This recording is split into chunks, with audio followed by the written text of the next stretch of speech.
നെഞ്ചു പൊട്ടുന്ന വേദനാജനകമായിട്ടുള്ള ഈ കാഴ്ച എൻ്റെ പ്രിയപ്പെട്ടവരെ, നിങ്ങൾ ഒരിക്കലും തട്ടി മാറ്റി കളയരുത്. ഒരു പിഞ്ചു ശരീരം അനുഭവിക്കുന്ന വേദനയാണ് നിങ്ങൾ കണ്ടുകൊണ്ടിരിക്കുന്നത്.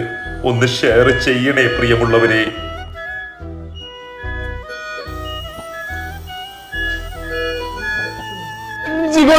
ഈ ഒരു കാഴ്ച കാണുന്ന ഈ കുട്ടിയുടെ ഒരു കാഴ്ച ഒരാൾക്ക് സഹിക്കില്ല.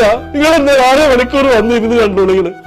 ഞാനത് ദേഷ്യം കൊണ്ടല്ല, എന്റെ സങ്കടമാണ് പറഞ്ഞത്. ഞാനത് ഞങ്ങളത് കണ്ടിരിക്കുന്നുണ്ടല്ലോ.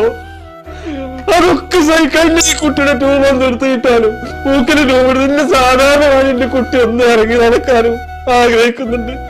ഒരുപാട് തെറ്റാണെന്നാലും എന്നാലും പറച്ചോണ്ട് ഓർക്കട്ടെ, എന്നാലും പല വട്ടം ഞങ്ങൾക്ക് തോന്നിയിട്ടുണ്ട് ഇവിടെ കണ്ടത്. ഞങ്ങൾ അവസാനിപ്പിച്ചാലെന്ന് വരെ തോന്നിയിട്ടുണ്ട്.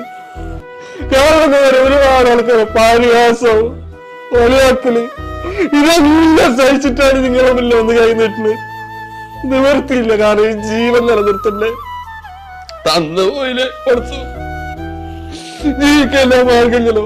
അതുകൊണ്ടാണ് നിങ്ങളെ മുന്നിൽ വീണ്ടും വന്ന് വാക്കുകളില്ല. കാരണം എനിക്ക് സങ്കടം വരികയാണ്. അതുകൊണ്ടാണ് കേട്ടോ ഞാനെന്നോ എന്റെ കുട്ടി എത്ര അനുഭവിക്കുന്നുണ്ട്. ശരീരത്തിൽ എനിക്ക് കീറി മുറിക്കാൻ സ്ഥലങ്ങളില്ല. പലവട്ടം ട്രീറ്റ്മെന്റ് മുടങ്ങി പോവാ. പൈസ ഇല്ലാത്തന്റെ പേരില് പൈസ ഉള്ള ഒരാള് ഒരു മാർഗം ഉണ്ടെങ്കിൽ ഞാൻ എന്റെ കുട്ടീനെ ഞാൻ ചികിത്സിക്കും. കാരണം തരാം, ഇതിന്റെ മൂത്തൊരു കുട്ടിയുണ്ട്, ട്യൂബർസിലോസിസ് എന്നൊരു അസുഖം, തലമുള്ളിൽ മുഴകളിൽ. ആ കുട്ടിനെ ഞാൻ ചികിത്സിച്ച് 10-25 ലക്ഷം റുപ്യ കടം മേടിച്ച് ചികിത്സിച്ച ഒരു മനുഷ്യനാണ് ഞാന്. ഇപ്പൊ കുറെ ഇതായിട്ട് നടക്കുന്നുണ്ടോ. ഇത് നിവർത്തിയില്ല. അങ്ങനത്തെ പൈസയാണ് അവർക്ക് വരുന്നത് ട്രീറ്റ്മെന്റിന്. ഒരു വഴിയില്ലാത്തോണ്ടാണ് കേട്ടോ നിങ്ങളെ മുന്നിൽ വരുന്നത്. അല്ലാതെ ഒരിക്കലും ആഗ്രഹമില്ല. ഒരുപാട് ആൾക്കാർ കളിയാക്കും, കുറ്റപ്പെടുത്തുന്നുണ്ട്. അതൊക്കെ കേട്ടും സഹിച്ചിട്ടു ഈ ഒരു കുട്ടിയുടെ ജീവിതം നിലനിർത്താൻ വേണ്ടിട്ടാ 4 ദിവസം ഞാൻ ചെയ്യാൻ പറഞ്ഞ കുട്ടിയാണ്. ഞങ്ങളിതിങ്ങനെ എന്താ ചെയ്യാച്ചിട്ട് വീട്ടിൽ തന്നെ ഇട്ട് ട്രീറ്റ്മെന്റ് ചെയ്ത് പോവാണ്. രീതി ഞങ്ങളെ സഹായിക്കണം, ഒരിക്കൽ കൂടി ഞങ്ങളെ സഹായിക്കണം. സങ്കടം കൊണ്ടാണ്, അത്ര വിഷമം കൊണ്ടാണ് പറയുന്നത്.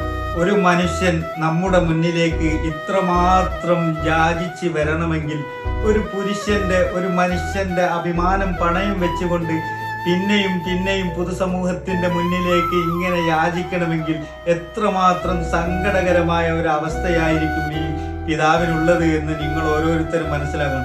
നമുക്കൊക്കെ മക്കളുണ്ട്. നമ്മളൊക്കെ മക്കൾ ഇതേ ഒരു അവസ്ഥയിലാണെങ്കിൽ പ്രിയമുള്ളവരെ, നമ്മൾ എന്താണ് ചെയ്യുക? എത്രമാത്രം പ്രയാസകരമായിട്ടാണ് ഈ മാതാപിതാക്കൾ ഈ കുഞ്ഞിനെയുമായിട്ട് മുന്നോട്ട് പോകുന്നത് എന്ന് നിങ്ങൾ മനസ്സിലാക്കുമുള്ളവരെ, ഒരിക്കൽ